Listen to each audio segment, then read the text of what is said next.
इचलकरंजी से पनवेल तक मैंने एक अनोखे सफर की शुरुआत करी। एक ऐसे सफर की जिसमें हम निकले थे ढूंढने एक ऐसा परिंदा जिसमें पूरा इंद्रधनुष्य समाया।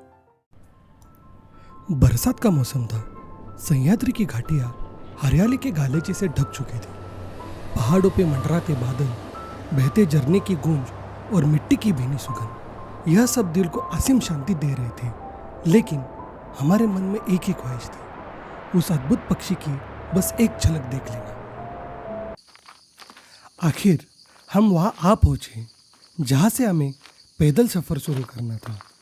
हमने एक छोटी नदी को पार किया, कीचड़ से भरे रास्तों से निकले। वहां की हरियाली, जंगल की आवाज और ठंडी हवा मन को असीम शांति दे रही थी। बरसात के मौसम में जंगल पूरा खुल जाता है, अपने रंगों से पूरी मिट्टी को भर देता है हरे गालीचे में।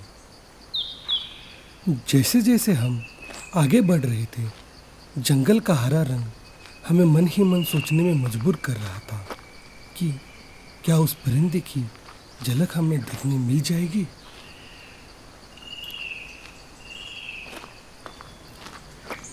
1 से 1.5 किलोमीटर का ये ट्रैक पार करते करते हम धीरे धीरे आगे बढ़ते रहे और हम वहाँ आ पहुँचे जहाँ हमें हमारा पूरा कैमरा सेटअप करके राह देखने के अलावा दूसरा कोई काम नहीं करना था।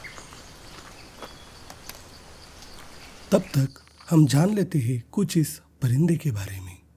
यह छोटी सी चिड़िया मई के अंत और जून की शुरुआत में म्यांमार, भूटान, थाईलैंड और श्रीलंका से प्रजनन के लिए महाराष्ट्र के पश्चिमी घाटों में आती है।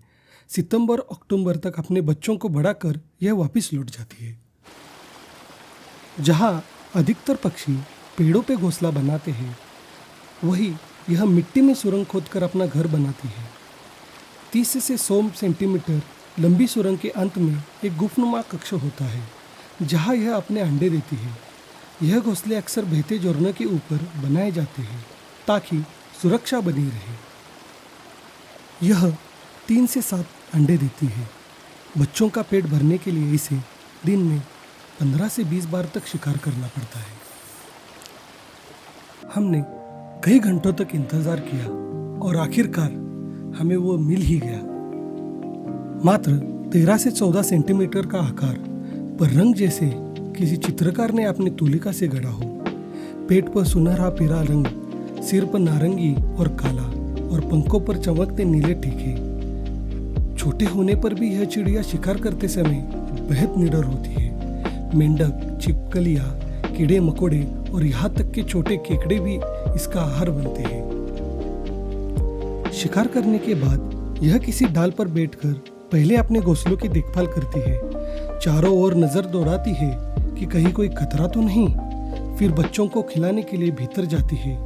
जैसे ही बच्चे भोजन कर लेते हैं, यह फिर उड़ जाती है अगले शिकार की तलाश में।